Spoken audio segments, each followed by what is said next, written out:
Good evening, everybody. This is me, Jason Gregory, coming at you from the UK with this special training that I said I was going to do today. So as you guys hop on, let me know where you are watching me from.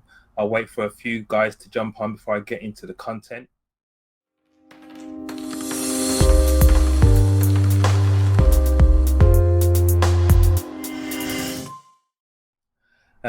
And as you come on, if you're watching me live, hey Sophie, how you doing? If you're watching me live, just put a 1 in the comments. I know some people are going to get this on the replay, but I really want to give you some really valuable content in this in this training that I'm going to give. You're going to want to stay on to the end, because I'm going to be giving you access to a really powerful resource that will help you in your prospecting. It will help you when you're talking to people, and it will really position you in a strong place to really maximize what you're doing. Yeah, so as you come on, let me know where you're coming in from. Hey, Lisa, good to see you on. Marnie, good to see you on. Yeah, appreciate all you guys that are jumping on. Yeah, let me know where you're from as well. What part of the world are you from? Yeah. Hey, guys, I'm going to get started in a couple of minutes, but yeah, just let me know where you're from. And guys, if you guys are know anybody that is building a home-based business who needs to know this information, share this with them so they can jump on the live as well. Because I'll tell you now, if you can just understand this information that I'm going to be sharing with you, it will give you a whole different experience when you're out there trying to build your business. And let's face it, guys, we all start our business for a reason. We've got things that we want to achieve. We've got goals that we set ourselves. So you want to position ourselves in the strongest place possible to maximize what we're doing. Thanks for the interaction, Sophie. I really appreciate that. Yeah, so give me a like or give me a thumbs up if you're on. Hey, Mark, good to see you on. Thank you for joining me, Mark. Appreciate that, really do. Okay, I'm going to give it 1 more minute, and then I'm just going to get into the content, because I'm very mindful of the time that I have with you guys. I want to respect your time, and I just want to give you the content so you can go and apply it and start making it work for yourself. So a few seconds, I'm going to get started. Don't forget to share it if you know it's somebody who needs to hear this information.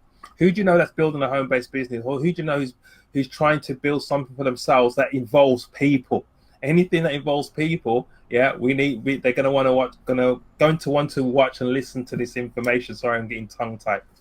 Okay, we're going to jump straight into it. First of all, before I get into the content, just a little bit about me. For those of you who don't know me, I'm Jason Gregory. I'm from the UK, as I said. I've been building my home-based business now for 12 years. I actually was in business development in IT. I was in a middle management position. It was paying me a very good income, but what I found is that it was taking me away from my family. So I was at a crossroads in my life. I wanted something else better than what I was getting. And I came across the home-based business industry, actually introduced to it through my wife. And that's how I came across the company that I'm the last 12 years. But one of the things that I've noticed over doing my business for so long is that it doesn't matter how much you love your product or service that you're in. It doesn't matter how much you love the company that you're in. You have to know the processes, and you have to know people in order for it to grow. Yeah, because the first thing that is so important that we all need to understand is that people join, and you probably heard this phrase before, and it's not a cliche, it is true. People join and people buy from people that they know, they like, and they trust. It's as simple as that. Because if you go onto the internet is a very noisy place, and everybody is telling you about how great their opportunity or their product or their service is. And a lot of times when you're going in there gung-ho, just doing what everyone else is doing, you're just adding to the noise. But the frustrating thing for people is they know they have a good message to tell. It's just like they either haven't got anybody to tell it to, or their way of telling it doesn't come across right, so they don't get the results that they're looking for. But what I want to do today in this short training, I want to position you in such a place where not only do we understand why we need to recruit and get rid of that misconception that people have about our industry, but also when you do recruit the people, how do you deal with them? How do you know how to deal with them? How do you position them and work with them moving forward? So the first thing I want to address is the recruiting issue. Yeah, a lot of times when people come into or people outside of the industry look into the industry, they say, oh yeah, those kind of opportunities, those businesses, you're just getting paid for recruiting people. That's far from the case. If you know anything about our business model, and any good company out there would not just pay you for recruiting people. You get paid when either a product is sold or a service is being used. You get paid for that, yeah.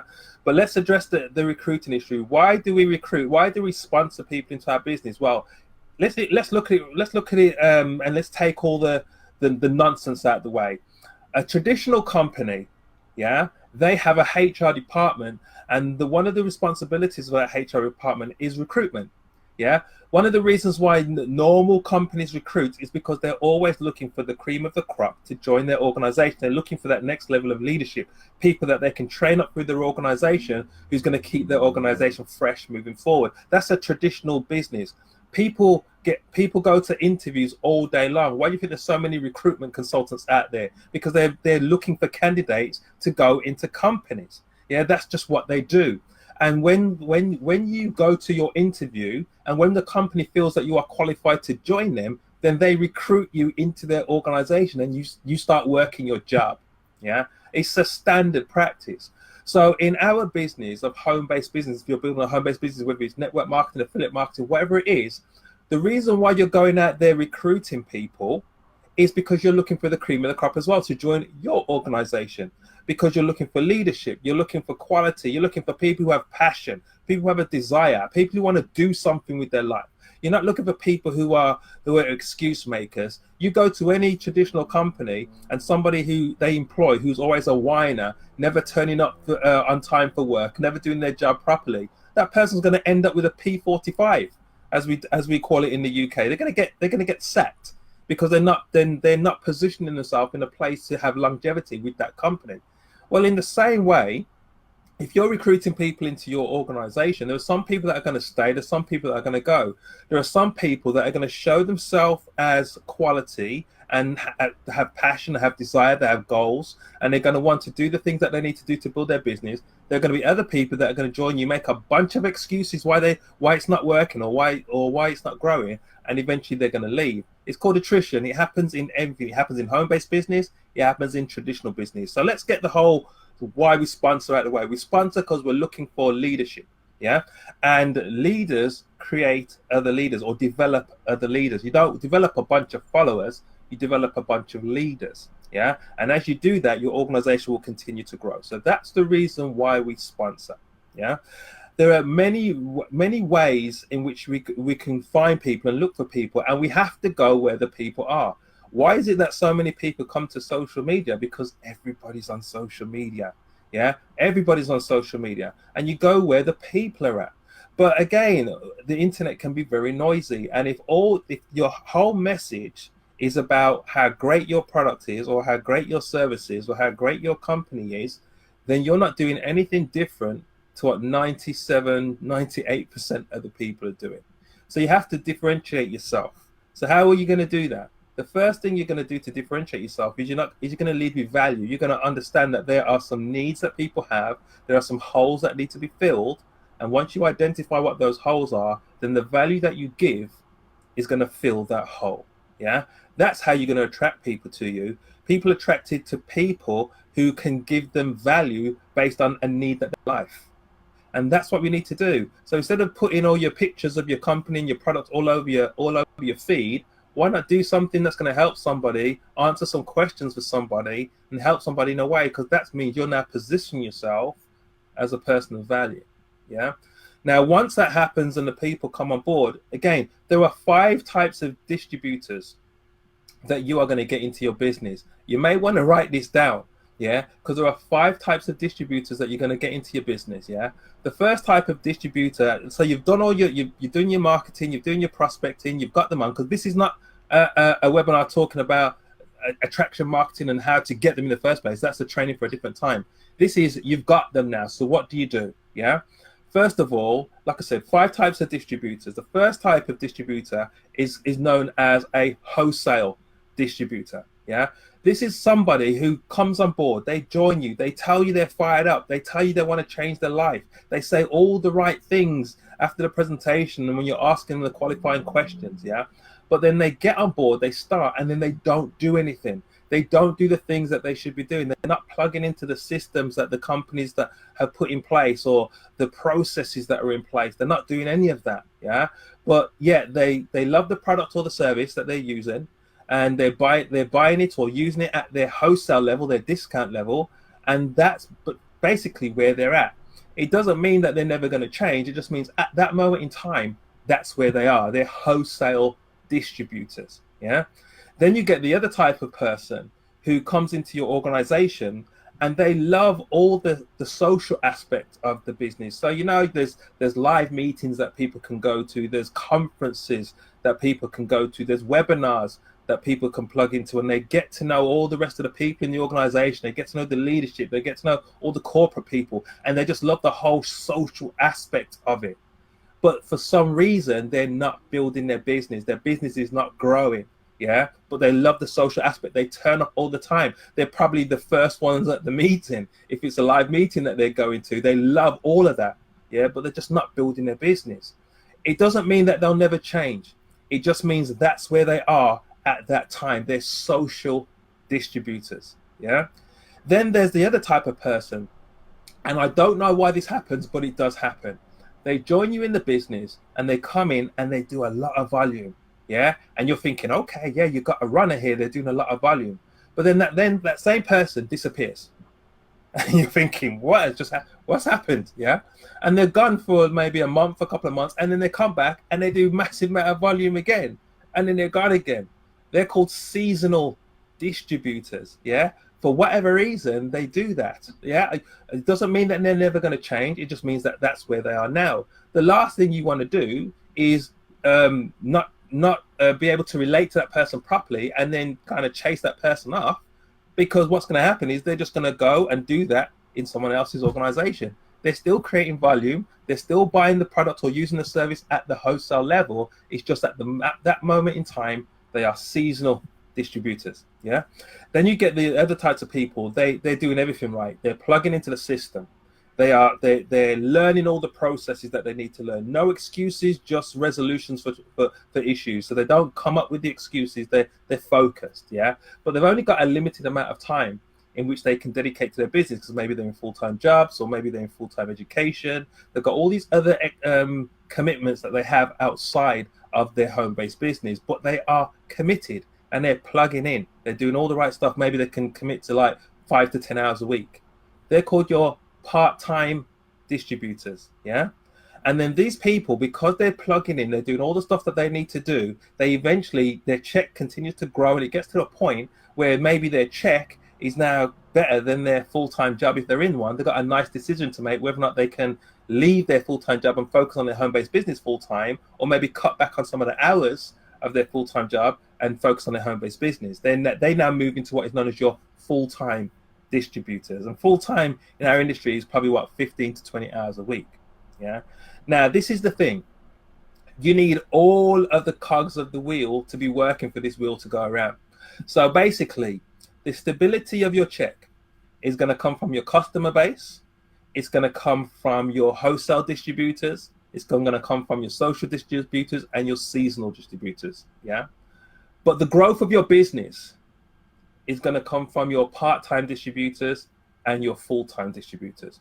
But all of this needs to be happening in order for this to work properly, for this to go around. So how do you stop yourself from being frustrated when you've recruited people into your business? Well, learn how to categorize. How do you know where people are at? So if you've recruited somebody in your business and you've gone through the onboarding process with them and they've said something to you, like they're serious about wanting to do their business, but they're not turning up for any of the stuff, they're not plugging in your mind, you can say, okay, I understand where this person is. This person's a wholesale distributor. So you categorize them. So it stops you from being frustrated, because you haven't got your expectation and their expectation is kind of you haven't got an unrealistic expectation for them, because they've identified where they're at. Yeah, maybe they're turning up and stuff, but they're not doing anything significant. They're not growing their business. You can say, okay, I understand. That's a social distributor. So now in your mind, you can departmentalize where people are at. Stops you from getting frustrated. See, one of the things that people do, they say, well, I've recruited somebody into my business, but they're not working. Yeah. You see, you have to identify what your expectation is with your new recruit, and also what their expectation is for themselves. Yeah. And once you do that, you'll have a much better time with your sponsoring and your onboarding process with your people, because you know where they're at and you're going to position yourself effectively with them. And so, guys, learn how to categorize. So you're going out there, you're adding value. People are attracted to you. That you're you're sponsoring them into the business. Yeah. And now, how are you going to work with them? Well, we are in a people business, and how many of you know that not everybody is the same? Yeah, not everybody is the same. Yeah. And by the way, if this is making sense to you, just let me know. Just say, yeah, it's making sense, or give me a heart or something, so I know that I'm making sense. But what I'm saying to you is not everybody is the same. Yeah. And so you can't communicate with everybody on the same level in terms of how you communicate with them, because personalities are different. A lot of times people talk about personalities, and they talk about the reds and the blues and the yellows and stuff like that. A personality profile that I like the most, and what I use all the time, is the gems. You classify them as gems. I would rather be classified as a precious gem than a blue or a red. Yeah. But so if we talk about people types and where people are at, you're going to get some people that are going to join you in the business, and they are what is known as rubies. Rubies are people who are very competitive. They always want to be number one. Rubies are people that they multitask because they want to get things done so much. They want to prove to everybody that they are the best. Yeah, very competitive. They're normally quite challenging to mentor, because rubies are so kind of set up in their ways and stubborn that even though you're trying to mentor them, they're going to try and mentor you. They're going to say, well, no, I don't think it's like that. It's like that. This works better. Yeah. So you have to raise your posture when you're dealing with a ruby, because if you don't raise your posture when you're dealing with a ruby, you're not going to be able to mentor them. You're not going to be able to show them anything, because they're going to be very hard. They're quite assertive people. So you have to raise your posture to meet them where they're at. With rubies, because they want to be number one so much, sometimes they exaggerate. Sometimes they could even lie. Yeah, they want to make it sound better than what it really is. Yeah, so you have to kind of rein the ruby in. But the thing is with the rubies, you don't have to convince them to work, because they always want to be number one. They're going for it. They're not going to mess about. They're workers basically. They're going to go out and make things happen. They're not going to sit back and procrastinate. They're going to be on it. Yeah. So you need those rubies in your organization. The other types of people in your organization are known as sapphires. Now, sapphires are people that are like life and soul of the party. They love to deal with people, but they love to party with people. Sapphires are your promoters. Sapphires will promote things to the hilt. Yeah, they can promote anything. They make friends wherever they are. You see, with a sapphire, you could drop them off in the middle of a desert somewhere, and they will either make friends with a human, or they'll make friends with a camel. But they're going to make friends with somebody. Yeah, because that's just how they are. They gravitate to people, and people gravitate to them. And so you want the sapphires in your business, because they're the ones that are going to bring the excitement. Yeah, they're the ones going to bring the people into what you're doing. However, what you don't want a sapphire to do is you don't want a sapphire to be organized in any meetings, because they're not very organized at all. They're always going to be late. Yeah, sapphires are always late because they're probably recruiting somebody on the way to the meeting. And so, but the thing with the sapphire, if you can rein them in, then they will explode your business. Yeah, because again, and the thing with the sapphires, if you start talking to a sapphire about systems and this, that, and the other, that's going to scare them away, because to a sapphire, they don't like that kind of structure. And if you start talking about that kind of structure, they're going to think, no, mate, this doesn't sound like fun. See, sapphires want to have fun. They want to go on holidays and parties and all that kind of stuff. They want to know that when they go to a meeting, they're going to be having a laugh. They're going to meet up with their friends. All that kind of stuff motivates the sapphire. You can't talk about systems and all this kind of stuff with a sapphire, because it puts them off. However, the emerald, on the other hand, they love systems. They are systems orientated people. They are systematic. They want to know that 1 + 2, A, B, C, that's what they want to do. They want to know that everything is in order. They're very big on integrity. They want to know that everything is above board, that the T's are crossed and the I's are dotted. They're workaholics. They're normally emeralds are normally like your engineers. They've been business owners. They are accountants. They're people like that. These people They're very, very structured in their approach. Yeah. But the thing with the emerald, once they know that everything is above board, once they know that everything is systematically laid out and there's a progression there, yeah, and it's predictable, then they will work it, and they are workaholics. You need these emeralds in your business. Now, with the emeralds, if you're organizing any meetings or anything like that, you want them in the process. They're going to make sure that the equipment is there, the room is paid for, all that kind of stuff. You need the emeralds involved in that kind of process. Yeah. Now, emeralds, they really, sapphires get their back up because emeralds are never late. Emeralds understand that I have a watch, and the watch is there for a reason. Yeah, and it is to get me to wherever I need to get to on time. Whereas a sapphire thinks, well, watch is just there to hinder my fun, so let me not wear it in the first place. Yeah, emeralds have a whole structured filing cabinet system, organized of all their files. A sapphire, you go into their office, there's papers all over the floor, all over the table, and you don't know how anybody can get things done in this type of environment. But to the sapphire, that's their filing system. They know exactly where everything is. So you have to deal with people differently.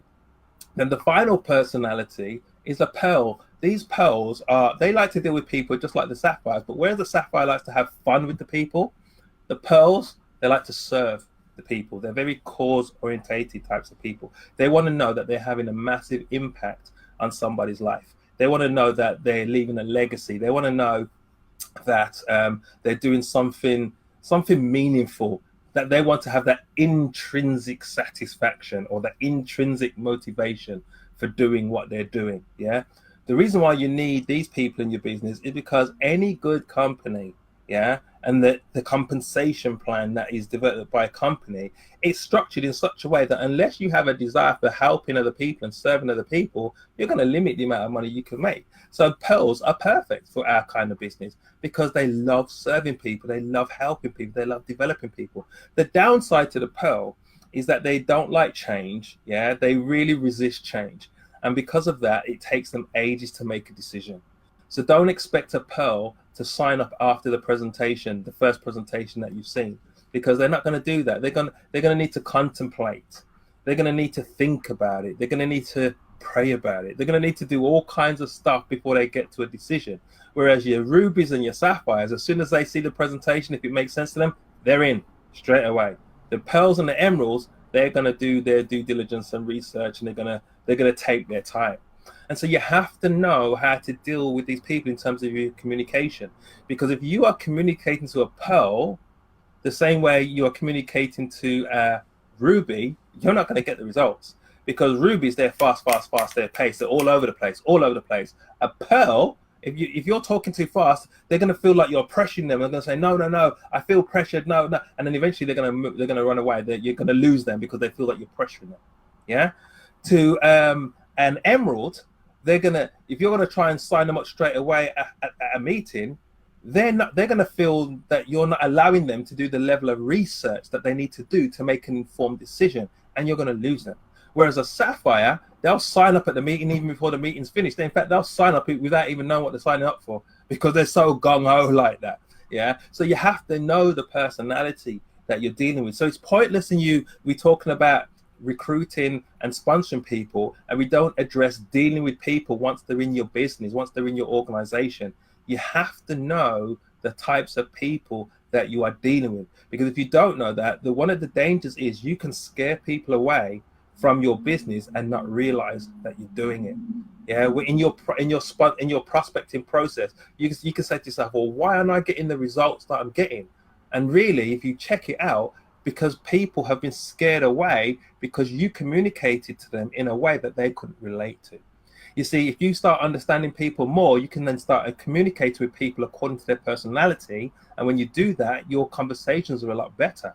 Because number one, they're going to open up to you more. Yeah, you ask a few open-ended questions and let them talk. The amazing thing is about that is when you let somebody talk and they talk like 90% of the conversation, they're going to leave that conversation thinking that person who really, really took the time to get to know me. Really, all you did is you asked some open-ended questions, and you knew their personality, so you got them to do the talking. Yeah, guys, it's all about people. You see, I've had people say, well, if they're in a product-based company, well, because I've got results on the product, then the product itself is going to sell itself, and people are just going to join me in the business. Guys, if the product could sell itself, the company wouldn't need you. Yeah, and so those types of messages, like the product sells itself and it's just going to come on board, people are just going to come on board and it's going to be easy. Those are very dangerous, because what those messages say to people who are building their business is you don't really have to put that much effort in, it's just going to happen. And then when they come on board and it doesn't happen that way, then they leave, and they leave the business with that with a taste in their mouth, like the business doesn't work or the industry doesn't work. And then a lot of times people are very evangelical in their distribution of a negative message of either the industry or the company or the product. So you have to be very, very careful, yeah, in the message that you give to the people that you're prospecting. But guys, if you do it correctly, if you prospect correctly, if you understand the people correctly, you'd be amazed at what can happen and the results that you can get in the business. So this is really what I wanted to talk about today. I want to give you access to a resource that will really help. It's called the Prospecting Playbook. And basically in this resource, it really shows you what you should be saying when you're prospecting. It shows you the approaches that you should have, and it will really help you to take your skill to that next level. Because let's face it, guys, as with anything, yeah, the industry, industry pays for value, basically. Yeah, it pays for value. So if you increase your skill, then you increase your value to the marketplace.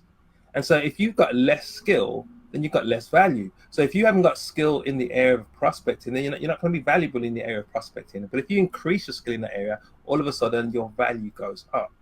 And so that's why I want to give you access to this resource, because it will really help you to increase your skill in terms of your prospecting. Yeah. And so I don't want to keep you too much longer, because I really wanted just give you an overview. I'm going to do another one of these trainings again at a later date, which I'll go more in depth into some of these areas. But for this particular one, I just wanted us to identify why we sponsor, identify the reasons why we sponsor, and we're not doing anything different in our home-based business to any other traditional business, any other traditional brick and mortar business, any other corporate company. We're doing the same thing. We're going out there and we're looking for leadership. And then when we find them, we are interviewing them to see whether or not they are good enough to join our organization. And then once they're in our organization, we're training them up in the systems of the organization for them to be successful. No different. This is why I love when Robert Kiyosaki, when he talks about the network marketing industry, and he classes it as a B quadrant business. Now, everybody who knows Robert Kiyosaki, he's not a silly man. Yeah. He endorses the network marketing industry because he says it's a great way for people to get their feet wet in terms of being entrepreneurial. And because it's a good network marketing company is designed to have more than 500 people in your organization, that's why it's classed as a B quadrant business. And with B quadrant businesses, people who have B quadrant businesses, they don't have to know everything. They just have the right people around them. And that's why what we have is a B quadrant business. And in that cash flow quadrant that Robert Kiyosaki talks about, he talks about the E's, the S's, and the B's, and the I's. On the right-hand side is where the wealthy people are. On the left-hand side is where the poor people are. Guess where the B quadrant business is? On the right-hand side. So if you're building a network marketing business, you've just positioned yourself in the B quadrant. So what you need to do now is you need to stop listening to what the naysayers and all the people that talk against the industry, who have probably never ever been involved in the industry, talk about, the ones, it's a pyramid, it's a this, it's a that. But all these people that are talking from either a place where they have never got involved and they're just hearing the rhetoric from somewhere else, or they have got involved, didn't do what they needed to do, didn't increase their skill, so they didn't get the results, and they leave thinking that the industry works. I mean, it's so hypocritical. If you were going to be a doctor, if you want to be a doctor and you go to medical school and then you never turn up for your lectures and you never learn all the stuff that you need to do and you never go to your exams and all the rest of it, and then someone hands you a scalpel and tells you to operate on somebody, you're going to kill the person. You're not going to do the job. You're not going to get the results. Why? Because you didn't go through the process of learning. So why is it any different in our industry? Why do people think that just because they sign a distribution form that automatically that's going to make them successful just because they put a signature on a form or they went online and signed up to an organization. When you go online and you sign up, or when you join an organization, that's just you getting into the door. Now you have to learn. Yeah, you see, network marketing is a profession, so you have to be professional. That's why I like people like Eric Worre, who talks about Network Marketing Pro, changing the whole landscape of the industry, making people understand this is a professional industry that you're in. So don't treat it like it's a lottery ticket. Like, I'm going to come on board, and if 5 of my friends say no, then obviously it doesn't work, and I'm going to quit. That's not what intelligent people do. Yeah, if you're going to join something, make sure you count the cost before you join. And counting the cost means learn what you need to learn, develop how you need to develop, and go out and make it happen. Do the work, and also be prepared for the no's. Be prepared for the no's, because the no's are going to happen. It's part and parcel of our industry. We're not going to escape it.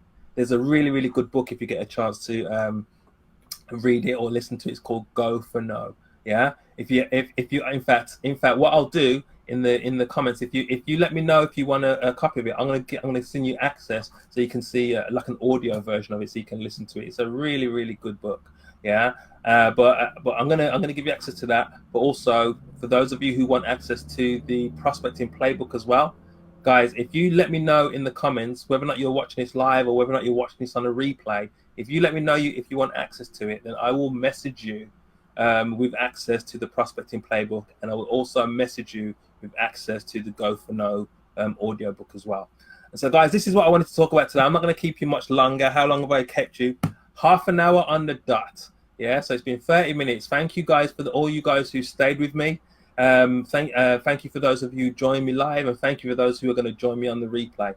Go out and make it happen, guys. Go out and make your business grow and help as many people as you can, because it's really all about the spillover. You don't know who you're going to impact. There's people that you haven't even met yet, that because of what you're doing and because of what your product or your service is, you're going to have a massive impact on people. You're going to change people's lives. So go out and make it happen, guys, and I will speak to you all very soon.